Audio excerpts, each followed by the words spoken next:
हमारे बीच में हमारे बहुत ही आदरणीय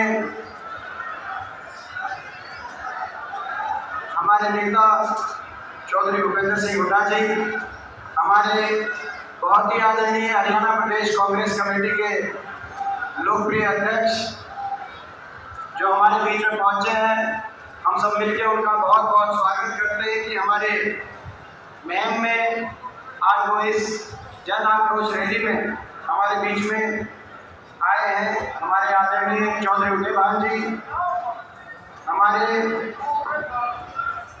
बीच में उपस्थित, हमारे आदरणीय डॉक्टर रणवीर सिंह कादियान जी, हमारे बहुत ही आदरणीय इस इलाके के आपके हमारे संघर्ष के प्रति जिनका हर कदम पे मुझे आशीर्वाद भी मिला है और जिन्होंने अपने जीवन में इस इलाके के लिए एक बहुत बड़ा संघर्ष और एक बहुत बड़ी तपस्या करी है। हमारे आदरणीय आनंद सिंह लाठी जी, हमारी बहन पूर्व मंत्री और झज्जर से विधायक गीता भोगल जी, रोहतक से हमारे विधायक भारत भूषण बत्रा जी, कलानौर से हमारी विधायक बहन शकुंतला खट्टर जी, सफीदों से हमारे विधायक भाई सुभाष गांगुली जी, हमारे विधायक विदुराज नरवाल जी, भाटोली जी बड़ौदा से, हमारे इस्लामाबाद हल्के से विधायक भाई बलबीर वाल्मीकि जी, हमारे आज के हमारे प्रोग्राम के लिए जिन्होंने दिन रात मेहनत करके और आज के कार्यक्रम को जो सफल रूप जो आज दिखाई दे रहा है, इस सफल रूप के पीछे आज ये जो रिकॉर्ड तोड़ सभा यहाँ दिखाई दे रही है, इसके पीछे जिनकी मेहनत है, जिनका तप है, जिनका परिश्रम है, मेरे भाई बलराम तागी जी, जिनको बहुत बहुत अपनी तरफ से शुभकामनाएं और बधाई देता हूँ कि आज हमारी पूर्व मंत्री सुभाष गोयल जी, पूर्व विधायक संत कुमार जी, आदरणीय प्रोफेसर वीरेंद्र सिंह जी, पूर्व विधायक प्रोफेसर रामनगर जी, पूर्व विधायक सुखबीर परवाना जी, पूर्व विधायक परमेश्वर ढोल जी, हमारे आदरणीय चक्रवर्ती शर्मा जी, सम्मानित मंच हमारे IAS पूर्व IAS चंद्रप्रकाश जागड़ा जी, हमारे मंचवासी प्रेमवती बहुत से साथी, मैं एक का नाम नहीं ले पा रहा, सभी पिता तुल्य बुजुर्ग नौजवान साथी मातृशक्ति, आप लोग बहुत देर से यहाँ बैठे हैं और मैं समझता हूँ आज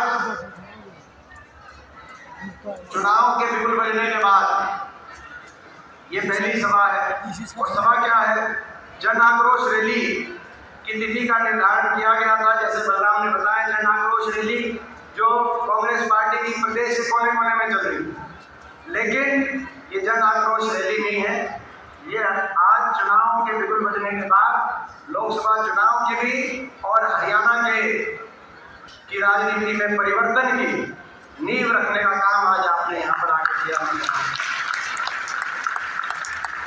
और ये आपकी शक्ति है। मैं नमन करता हूँ महम की इस तपोभूमि को, इस वीर भूमि को। मैं आप सबको महम अपनी तरफ से मैं नमन करता हूँ और इसमें कोई दो राय नहीं है। मुझे गर्व है कि मैं आपका बच्चा हूं, मुझे इस बात का गर्व है। ये हो सकता है कि ये सही बात है, सांगी गांव मेरी जन्मभूमि है, लेकिन ये महम मेरी कर्म भूमि है, इस बात का मुझे गर्व है। और मुझे आप पे गर्व है कि ये वो महम है जिसने जब अपनी शक्ति को पहचाना है तो देश की और प्रदेश की राजनीति को मोड़ने का काम किया, दिशा देने का काम किया। वो महम है।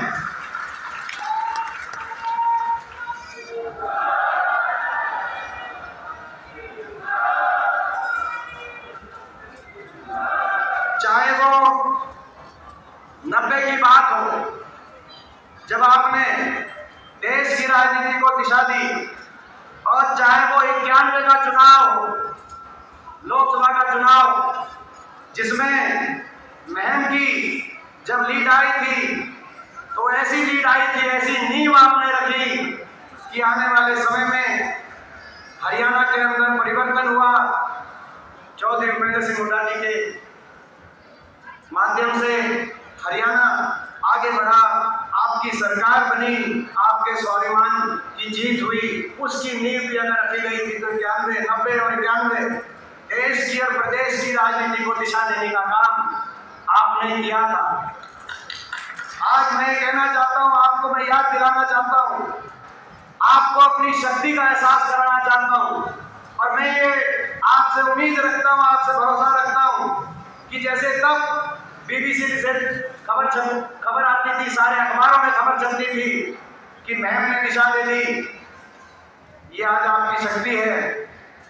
25 मई को वोट पड़ेगी और जब जून में निकली हो तो ये मैं आपसे उम्मीद और भरोसा रखता हूँ कि खबर आएगी। अकेले एक हल्के में मैम ने सबसे ज्यादा साथ देने का काम किया है आपने। ये शक्ति है आपके पास। आप इस शक्ति को अगर पहचान गए तो लोकसभा चुनाव में जीत से और हरियाणा में बदलाव से कोई ताकत नहीं रुक पाएगी, अगर आप अपनी शक्ति को पहचानें। आज हरियाणा में बदलाव क्यों जरूरी है? क्योंकि 10 साल की ये सरकार आपने देख ली, बीजेपी की सरकार, खट्टर दुष्यंत सरकार, 10 साल से इस सरकार ने हरियाणा को विकास की पटरी से उतारने का काम किया। जो प्रदेश देश में 2014 से पहले, जब आपकी सरकार कांग्रेस पार्टी की सरकार थी, हुड्डा साहब के नेतृत्व में जो प्रदेश देश में विकास में सबसे आगे माना जाता था, प्रति व्यक्ति आय, प्रति व्यक्ति निवेश, खिलाड़ियों के सम्मान, आपसी भाईचारे, आपसी खुशहाली, अमन चैन शांति में, किसान की और गरीब की हितकारी नीतियों में, विकास दर में देश में नंबर 1 पे हरियाणा था। सबसे आगे के राज्यों में हमारी गिनती होती।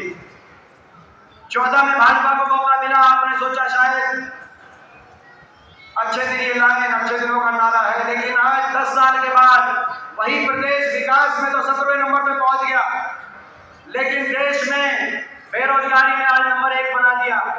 हर घर में एक नौजवान पढ़ा लिखा बेरोजगारों की फौज हरियाणा के अंदर। दिल्ली के 3 तरफ बसा हुआ हरियाणा, जो रोजगार में सबसे आगे होना चाहिए था, जो बेरोजगारी में देश में नंबर 1, महंगाई में देश में नंबर 1, कानून व्यवस्था की विफलता में नंबर 1, हर वर्ग पे अत्याचार में देश में नंबर 1, सरकार के अहंकार में देश में नंबर 1। कोई एक प्रदेश का ऐसा उदाहरण नहीं मिलता जहां सरकार से अपने जायज हकों के लिए हर वर्ग को सड़क पे आना पड़ा हो और हर वर्ग का तिरस्कार सरकार ने किया हो।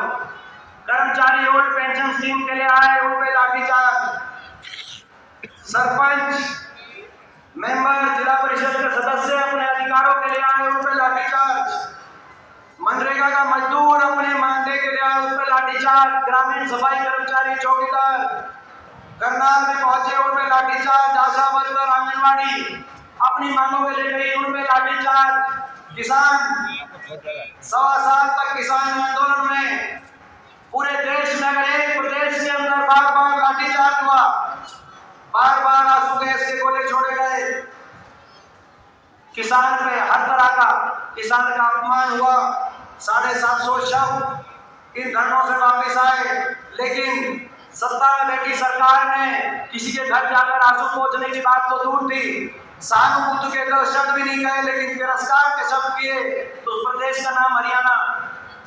महिलाओं की बात करते हैं, महिला सम्मान की बात करते हैं, लेकिन ये वो प्रदेश ने ऐसा भी उदाहरण बनाया 10 साल में, जब हमारी बहन बेटियां अपने लिए न्याय मांग रही थी, वो कुछ और नहीं मांग रही थी, कह रही थी कि हमें न्याय मिले। ये वो सरकार है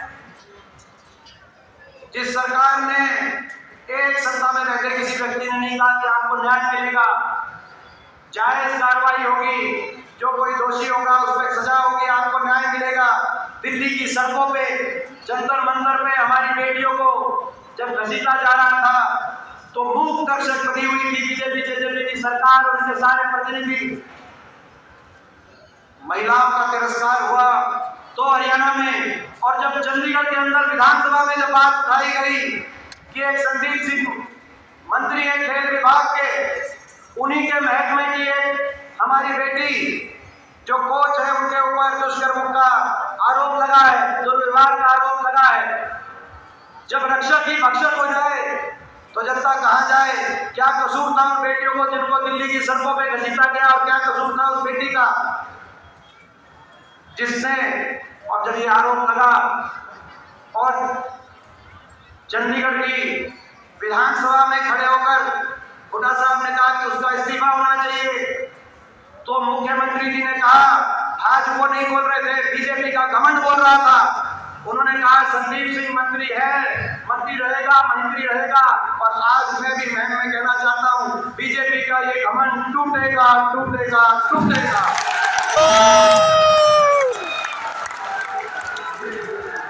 ये घमंड टूटेगा।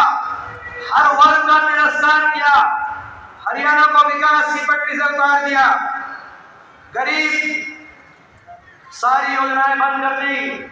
मैं पूछना चाहता हूं आपसे, किसी गांव में कोई प्लॉट मिला हो गरीब आदमी को, कोई मकान आया हो गरीब आदमी का? कार्ड कट गए, कार्ड बने भी तो राशन आया नहीं। गरीब आदमी के का तिरस्कार, नौजवान का तिरस्कार नारा था। पहचान हरियाणा की बदलने की बात करी इन्होंने। हरियाणा की पहचान थी जय जवान जय किसान। लाल बहादुर शास्त्री जी का वो नारा जिसकी गूंज हरियाणा के गांव-गांव कोने-कोने में सुनाई देती थी। ना तो जय किसान छोड़ा, किसान आंदोलन में इतना बड़ा तिरस्कार कैसे भूल जाए उन 750 एक परिवार के पास। परिवार के घर में मैं गया, किसी का बूढ़ा बाप था तो किसी का बेटा था, बालू बैठा है। जब पहला किसान वापस आया बॉर्डर से, बड़ौदा के गांव में 3 बेटियां थी। बड़ौदा गांव का एक ऐसा किसान था, 3 बेटियां थी, एक किले का जमींदार था। कैसे उनकी कैसे शिक्षा होगी, कैसे उनकी आगे ब्याह शादी होगी? धन्य जो अमित आए, जय जवान जय किसान था। ना तो जय किसान छोड़ा और ना जय जवान छोड़ा। अग्निपथ योजना ले आए, 4 साल में फौज से वापस बिना पेंशन के वापस आ जाओ। और उसके ऊपर तिरस्कार ऐसा कि भाजपा के राष्ट्रीय महासचिव का बयान आया कैलाश विजयवर्गीय का, जब हमने कहा कि 4 साल में बिना पेंशन के वापस आ जाएगा तो कहां रोजगार मिलेगा? तो कहा कि बीजेपी के बड़े आलीशान हम दफ्तर खोल रहे हैं, इन दफ्तरों के बाहर चौकीदार का काम करने के लिए काम आएगा। ये तिरस्कार, ये घमंड तोड़ने का समय आ गया। जय जवान जय किसान नारा बदल दिया, पहचान बदल दी। ना जय जवान छोड़ा, ना जय किसान छोड़ा। ऐसा मेरा हरियाणा था। दूसरा नारा था दूध दही का खाना, ऐसा था मेरा हरियाणा। अब नशे में नंबर 1 हरियाणा बन गया।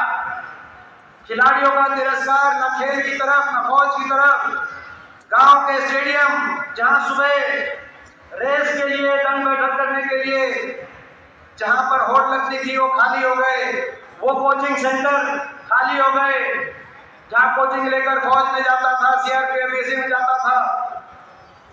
और हरियाणा के अंदर ना जय जवान छोड़ा, ना जय किसान छोड़ा, ना जय संविधान छोड़ा। संविधान भी नहीं छोड़ा। संविधान को कुचलने के लिए कदम बढ़ाए। संवैधानिक अधिकार हर वर्ग के छीनने का काम में सरकार कर रही है। सरकारी पद समाप्त कर दिए गए। 18 लाख पद केंद्र सरकार के और 2 लाख पद हरियाणा सरकार के समाप्त कर दिए गए। और जो भर्ती हुई उनमें या तो हरियाणा के बाहर के कोई पक्षी भर्ती हुई, और उसके बाद बची कुछ जो नौकरी है वो कौशल निगम के माध्यम से कच्ची भर्ती, जैसे अग्निपथ के माध्यम से कच्ची भर्ती। नारा दे दिया। अभी एक बीजेपी के सांसद का बयान आया कर्नाटक से, जो लोकसभा में मेरे साथी रहे हैं और इस बार भी लोकसभा में हैं, अमित हेगड़े। उनका बयान आया कि 400 पार का नारा इसीलिए दिया हमने कि हम संविधान को बहुमत मिलते ही संविधान को हम तोड़ने का काम करेंगे। मैं उनको कहना चाहता हूं, आप मेरे साथी रहे हो, आपको दोबारा मिलेंगे लोकसभा में, अगर मौका मिलेगा आपको मिलेंगे। ये संविधान हमारे देश के महापुरुषों ने, बड़े पुरुषार्थ करके संविधान, देश की आजादी की लड़ाई लड़ी, संविधान की रचना हुई। ये वही संविधान है जिसमें बाबा साहब के नेतृत्व में संविधान, जिसमें मेरे स्वर्गीय दादाजी चौधरी रणबीर सिंह जी के भी दस्तखत हैं। आपको मैं चुनौती देता हूँ, पूरी भाजपा को, इस संविधान को 1 इंच भी हम हिलने नहीं देंगे। मैं आज आपको चुनौती देना चाहता हूँ भाजपा। ना जय संविधान, ना जय जवान छोड़ा, ना जय किसान छोड़ा, ना जय संविधान छोड़ा, ना जय नौजवान छोड़ा। इसीलिए राज्यसभा में जब आपने देखा होगा अंतिम दिन, जब अंतिम भाषण अभी आखिरी 1 महीने पहले जब सदन हुआ, तो प्रधानमंत्री जी और सारी बीजेपी के सामने मैंने एक ही नारा दिया था।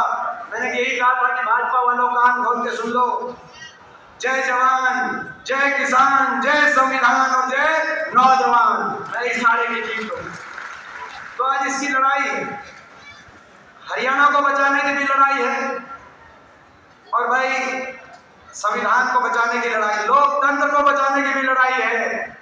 लोकतंत्र का कैसे गला घोटा जाता है, उसका नजारा आपके बेटे ने पिछले लोकसभा चुनाव में 2019 में अपनी आंखों से देख लिया था। आपने भी उसका नजारा चंडीगढ़ के मेयर के चुनाव में देख लिया होगा कि लोकतंत्र का गला कैसे घोटा जाता है। लोकतंत्र को भी बचाने की लड़ाई। तो भाई मैं ये एक बात कहना चाहता हूँ, इनके निशाने पे ये सीट है, रोहतक की सीट इनके निशाने पे है। अभी इनके अध्यक्ष आए थे, जो अभी जिनको बदल के इनमें मुख्यमंत्री हरियाणा बनने का अवसर मिला, उन्होंने कहा कि 9 सीटों की जीत हमारी एक तरफ होगी, रोहतक की उनका नतीजा एक तरफ होगा। अभी नजर में उनका एक स्टेटमेंट कुछ दिन पहले आया है। रोहतक निशाने पे है, रोहतक निशाने पे नहीं है, आप लोग निशाने पे। मैं निशाने पे हूँ, पिछली बार भी मैं निशाने पे था। और वो क्यों? क्योंकि अपनी शक्ति को आप पहचानना। ये जो सीट है, इसका नतीजा केवल एक सांसद बताने का नतीजा नहीं होगा। मैं आपको ये विश्वास दिलाता हूँ, यहाँ से जो नतीजा आएगा आपके आशीर्वाद से, यहाँ से जब कांग्रेस जीतेगी, जब आपका मुझे आशीर्वाद मिलेगा, तो वो एक सांसद बनाने का ही काम नहीं करेगा, हरियाणा में आपकी अगली सरकार में वो नतीजा बनाने का काम करेगा। मैं आपको विश्वास दिलाता, और ये इनको भी पता है, इनको भी पता है, इसीलिए हम निशाने पे हैं। और इनके निशाने पे तो हो सकते हैं, और ये शातिर ताकते हैं, इनके पास बहुत कुछ है, इनके पास असीम धनबल है। ठीक कह रहे थे अभी गांधी साहब कि जो ये खुलासा हुआ इलेक्टोरल बॉन्ड का, नारा भाजपा का सामने आ गया, संगठित भ्रष्टाचार ऐसा। नारा भाजपा का क्या आया? जो देगा हमें चंदा उसको देंगे हम धंधा, जो देगा चंदा उसको देंगे धंधा, और कोई अगर नहीं दे सका चंदा तो उसको देंगे ईडी का डंडा। ये भाजपा का नारा। असीम धनबल पूरे प्रदेश में, रोहतक में एक कोई अस्पताल, एक कॉलेज, कोई एक संस्था बनाई नहीं, लेकिन अपने आलीशान दफ्तर बनवा लिए। इतना पैसा है तो उन दफ्तरों के साथ उस पैसे से एक आधा स्कूल कॉलेज भी खोल देते, 10 साल हम इंतजार करते रहे। तो इनके पास आपको निशाने पे लिया जाएगा, मुझे निशाने पे लिया जाएगा, और निशाने में लेकर इनके पास धनबल है, इनके पास मीडिया बल है, इनके पास सत्ता बल है, इनके पास दिल्ली में, चंडीगढ़ में सरकारें हैं, इनके पास सरकारी तंत्र बल है, इनके पास षड्यंत्र बल है। मगर इनसे मुकाबला करने के लिए हमारे पास कुछ है, तो आपका आशीर्वाद है, आपके दिया हुआ हौसला है, उसमें कमी मत छोड़ना,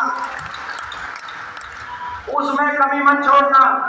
उसमें मैं सभी अपने महम के 36 बिरादरी के परिवार से पूछना चाहता हूँ, उस आशीर्वाद में आप कमी तो नहीं छोड़ोगे? मैं आप सबसे पूछना चाहता हूँ। मेरा इतना ही कसूर है जो मुझे निशाने पे लेते हैं कि इन्होंने षड्यंत्र करके मुझे हराने का काम जरूर किया होगा, मैं इनके निशाने पे जरूर रहा होगा, लेकिन मैंने हार नहीं मानी। 10 साल सत्ता में भी एक दिन मैंने अपना घर नहीं देखा, और जब मैं विपक्ष में भी रहा तो जहां जरूरत आई, कहीं किसान आंदोलन में जरूरत आई, तो तो कहीं खिलाड़ियों की जरूरत आई, कहीं अपनी बेटियों को जरूरत आई, तो कहीं गरीब आदमी को जरूरत आई। मैंने अपना घर विपक्ष में भी नहीं देखा, मेरा इतना ही कसूर है। इसीलिए हम इनके निशाने पे। और आपने देखा होगा अभी 3 दिन पहले दुष्यंत चौटाला का बयान आया। हिसार में ये वही दुष्यंत चौटाला है जिसने पिछली बार बयान दिया था, अब की बार बीजेपी को करो जमुना पार। यही बयान था कि मैं पूछना चाहता हूँ, राजनीति में नैतिकता की भी जगह होनी चाहिए, ईमानदारी की भी जगह होनी चाहिए। अगर मैं कुछ कहूँ और करूँ कुछ और, तो राजनीति से कैसे लोगों का विश्वास रहेगा। बीजेपी ने नारा दिया था, खट्टर साहब ने नारा दिया था, जिनको बदल दिया बीजेपी ने, अपनी विफलता का ठीकरा फोड़ दिया। केवल चेहरे बदलने से काम नहीं चलेगा। 10 साल तक भाजपा के अहंकार में जो हरियाणा का इतना नुकसान कर दिया, लोग बदलेंगे। अब आप क्या बदलोगे भाजपा वालों, आप क्या चेहरे बदलोगे? अब हरियाणा के लोग सरकार बदलेंगे। मैं आपको कहना चाहता हूं, खट्टर साहब ने नारा दिया था पिछली बार, अब की बार बीजेपी जाएगी 75 पार। लेकिन पिछली बार ही लोग इतने दुखी थे भाजपा से कि बीजेपी को 40 में रोक दिया, उस नारे की हवा निकाल दी। सारे मंत्री हार गए थे पिछली बार, 14 में से 12 मंत्री विधानसभा नहीं पहुंच पाए। इस बीच दुष्यंत ने नारा दिया, बीजेपी को करो जमुना पार। एक कहता था 75 पार, दूसरा कहता था जमुना पार। इलेक्शन का नतीजा आते ही दोनों बन गए थे पक्के यार बन गए थे। और चंडीगढ़ में बना दी थी ऐसी भ्रष्ट सरकार के और भ्रष्टाचार डबल इंजन से प्रदेश को लूटा। 5 साल कोई काम नहीं किया। जनता ने किया हाहाकार। हरियाणा का भट्टा बिठाने के बाद 5 साल के बाद, और आपको याद होगा जो हुआ, मुझे उसकी जानकारी 6 महीने पहले मिली थी सिरसा की रैली में। आज से 4 महीने पहले लाखों लोग थे सिरसा में। सिरसा की रैली में मैंने ये कहा था, कांग्रेस पार्टी की रैली में लाखों लोगों के बीच में, लाखों लोग उस बात की गवाही देंगे। मैंने कह दिया था, इनमें अघोषित समझौता तोड़ने का हो गया है। इनका अगला समझौता है समझौता तोड़ने का। समझौता तोड़ेंगे और लोकसभा विधानसभा चुनाव में बीजेपी के इशारे पे बीजेपी इनेलो से और जेटवा से कैंडिडेट खड़े करवाएगी, ताकि हरियाणा में जो परिवर्तन तय है उसको रोकने के लिए एक चक्रव्यूह रचा जाए। सिरसा के लोगों ने वो बात समझ ली थी और हाथ खड़े करके कहा था उस चक्रव्यूह को तोड़ने का हम काम करेंगे। उस चक्रव्यूह को आपने भी देखा और उसके बाद आपने देखा कि क्या बहाना लेके तोड़ा। समझौता कौन सा बहाना लेके तोड़ा इन्होंने? बहाना लिया, दुष्यंत चौटाला ने 3 दिन पहले कहा कि मुझे बुलाया जेपी नड्डा जी ने, भाजपा के राष्ट्रीय अध्यक्ष ने, और कहा कि हम रोहतक की सीट तुम्हारे लिए छोड़ रहे हैं।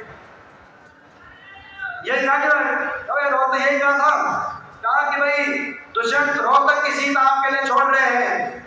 और दुष्यंत ने कहा कि फिर हमने जब ये बात आई तो दुष्यंत चौटाला ने वापस जाके कहा कि भाई हम अगर रोहतक की आप छोड़ते हो तो हम गठबंधन ही छोड़ते हैं। यही बात है ना, मतलब हम गठबंधन छोड़ते हैं। मैं बताना चाहता हूं इनको, ये वो रोहतक है जिसने देश की राजनीति को दिशा देने का, प्रदेश की राजनीति को दिशा देने का काम किया है। बीजेपी रोहतक छोड़ रही है जेजेपी के लिए, और जेजेपी रोहतक के नाम से गठबंधन छोड़ रही है, मगर रोहतक के 26 बिरादरी के अपने लोगों के आशीर्वाद को दीपेंद्र आखिरी सांस तक नहीं छोड़ेगा। मैं कहना चाहता हूं, आखिरी सांस तक सत्ता आएगी जाएगी, सरकार होगी या विपक्ष होगा, लेकिन आखिरी सांस तक अपने किसी भाई के कुछ काम आ पाऊंगा तो अपनी जान लड़ा दूंगा। ये रोहतक है, इसको आप छोड़ने की बात कर रहे हैं। तो भाई लड़ाई लड़नी है, प्रदेश को बचाने की लड़ाई लड़ रही है। हरियाणा में दोबारा से विकास के उस दौर को लड़ाई लड़नी है। हरियाणा दोबारा से विकास का पहिया दोबारा घूमे हरियाणा में। जो हमारा एयरपोर्ट चल गया, वहाँ एयरपोर्ट बने, जहाँ एयरपोर्ट फैक्ट्री चली गई वहाँ एयरपोर्ट फैक्ट्री आए। विकास जो मेट्रो का आखिरी खंभा बहादुरगढ़ तक रुका हुआ है, वो मेट्रो आगे बढ़कर रोहतक तक पहुंचे। पूरे प्रदेश के कोने कोने में उसी रफ्तार से विकास हो, आपस में प्रेम, प्यार, खुशहाली, भाईचारे के साथ हरियाणा देश में आगे जाए और ये इलाका भी खुशहाल हो। ये लड़ाई हमारी है और इस लड़ाई के लिए परिवर्तन हरियाणा में लाना होगा और उस परिवर्तन के लिए रोहतक लोकसभा सीट में आपका आशीर्वाद और आपका पूरा साथ। मैं आगे में एक बात और कहना चाहता हूँ, जोश के साथ होश, अनुशासन से हमें ये चुनाव लड़ना है। कहीं मैं पहुंचूंगा, सबके पास नहीं पहुंच पाऊंगा, कहीं मैं पहुंचूंगा, कहीं आपको पहुंचना है। किसी के हाथ मैं जोड़ूंगा तो किसी के आपको जोड़ना है। मिलजुल के सबको साथ मिलकर ये चुनाव लड़ना है।